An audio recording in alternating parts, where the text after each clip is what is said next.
masih sekitar hoax. Ya. Kira-kira tipsnya buat anak-anak muda. Anak-anak muda ini kan cepet banget tuh copy paste-nya atau share-nya tuh cepet banget. Nah, sumber informasinya siapa?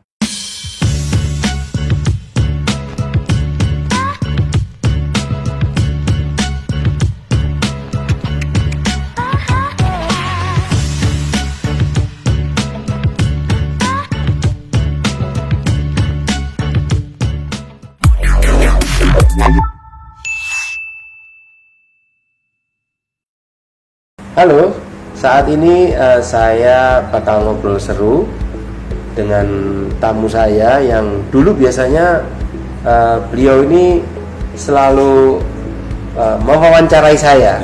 Nah, ini adalah dari Koran Memo, namanya Mas Mega. Nah, Mas Mega ini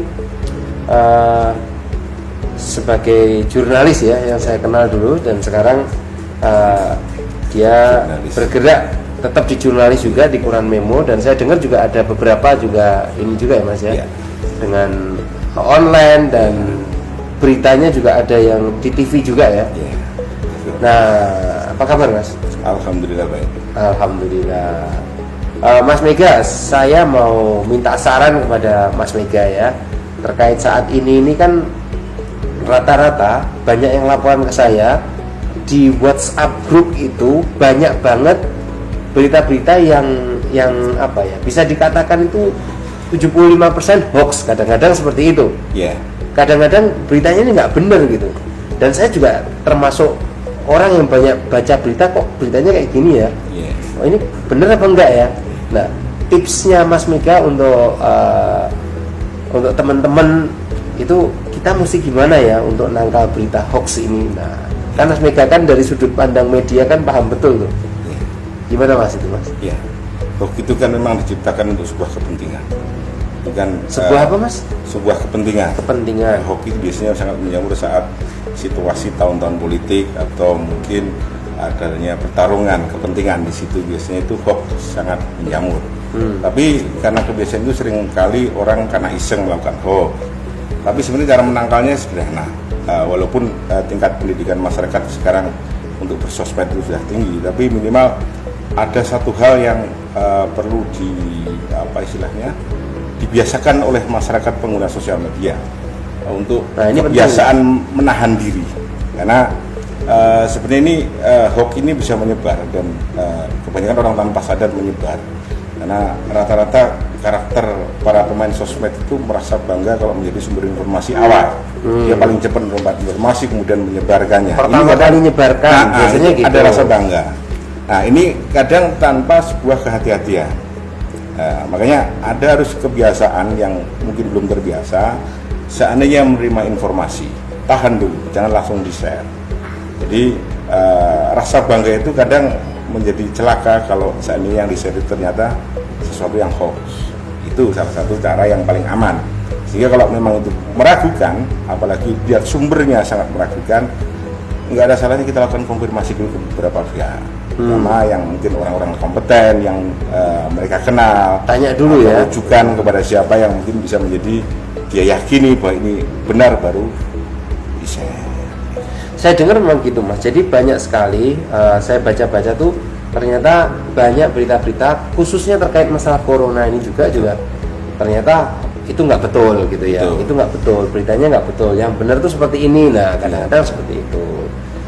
Nah, kalau kita lihat ya Mas, ini masalah corona ini kalau kita lihat ini dari bulan Maret ya kita melakukan.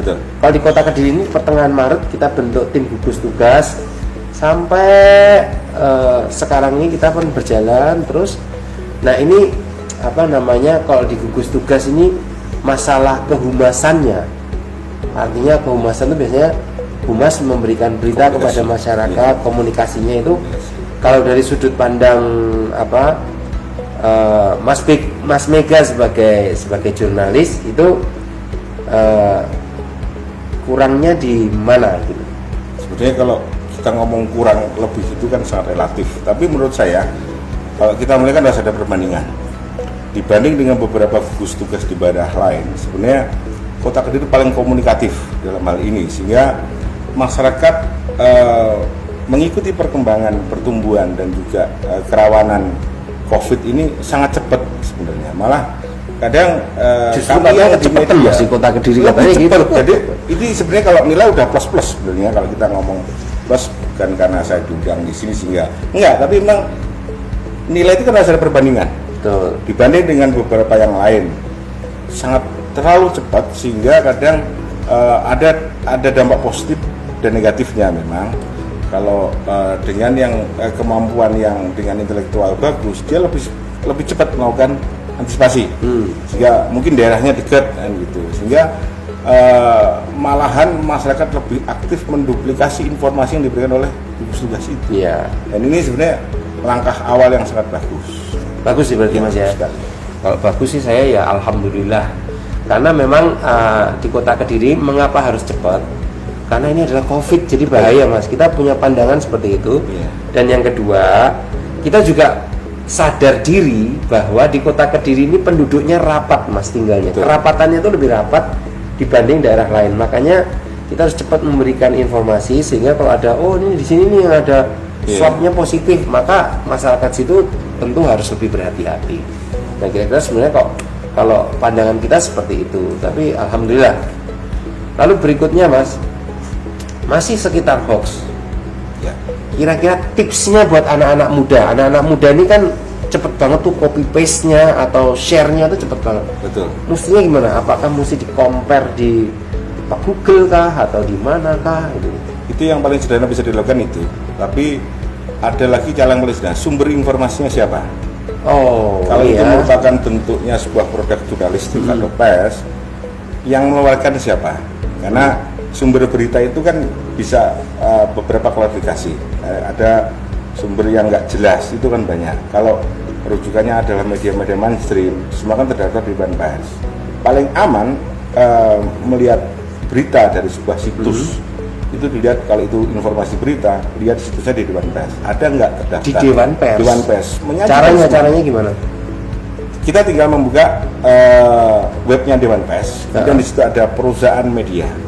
Ya. Jadi kalau ini penting nih, sumber informasi itu ada dalam klasifikasi daftar yang masuk dalam Dewan Pers, berarti bisa dipercaya. Artinya, umpamanya saya buka www ini, www.ini.com tuh kira-kira atau ini apa gitu ya, di Dewan Pers juga harus ada ini apa gitu juga. Jurnalisnya. Oh termasuk jurnalisnya.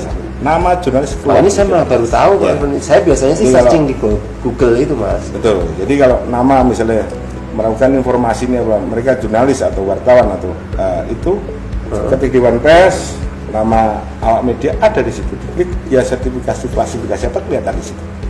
Termasuk juga perusahaan media yang atau redaksi mana diketik nama webnya keluar di situ. Ya, betul. Ya, apakah dia masih terdaftar verifikasi administrasi atau sudah verifikasi faktual, ada juga di situ keterangannya. Jelas ya.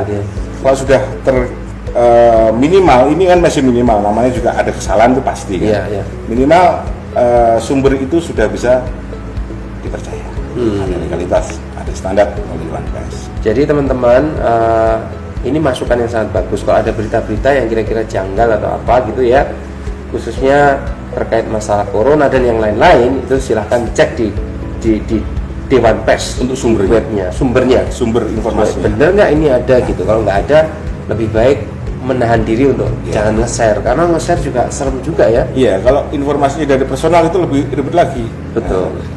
Dapat WA group, kemudian ada orang ngasih informasi, lebih baiknya dikonfirmasikan dulu pada yang kompeten. Dia mesti dia kenal mungkin kita kan nggak sempat mau konfirmasi ke siapa-siapa, kita sebagai pembaca gitu ya. Betul.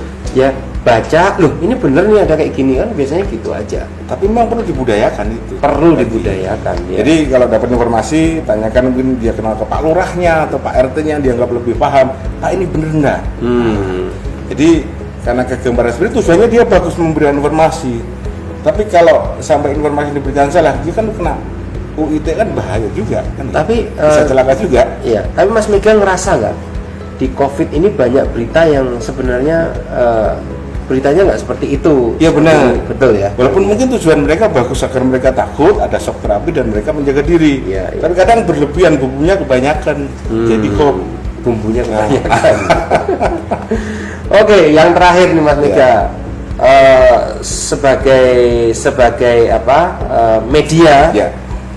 kurangnya pemerintah daerah Kota Kediri itu untuk penanganan corona ini apa kira-kira? Jadi ini nanti bisa menjadi masukan bagi kami sebagai gugus tugas. Jadi nanti kita harus ke depannya kayak gini. Nah, kira-kira gitu apa kira-kira?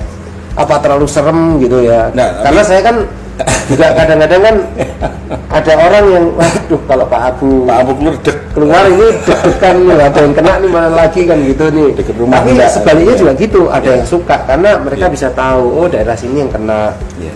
Informasinya benar-benar nyata, ternyata ini gitu. Ya betul. Ya memang itu positif dan udah bagus, dan shock terapinya udah sangat terasa, sehingga masyarakat sudah mulai menjaga dirinya dengan baik. Cuman ini yang mungkin masukan bisa ditingkatkan buat gugus tugas untuk memaksimalkan masalah sosialisasi. Bagaimana masyarakat menumbuhkan self defense-nya masing-masing, bagaimana mensosialisasikan bahayanya COVID, bagaimana karakter penyakit ini, penularannya, dan bagaimana antisipasinya, terutama untuk masuk di era new normal ini, sehingga masyarakat udah punya bekal secara mandiri, ya kan? Kalau semuanya mengandalkan kepada gugus, karena gugus itu jumlahnya terbatas, anggaran yang terbatas dengan masyarakat yang luas, efektivitasnya mungkin sangat-sangat nggak bisa maksimal. Yang paling maksimal hari ini yang bisa dilakukan adalah mendewasakan masyarakat dengan budaya baru di era pandemi ini. Bagaimana melakukan sosialisasi, bagaimana berkomunikasi, bagaimana bekerja, termasuk bagaimana menjaga anaknya seandainya nanti mulai masuk kembali ke sekolah. Nah, itu kan perlu dipersiapkan.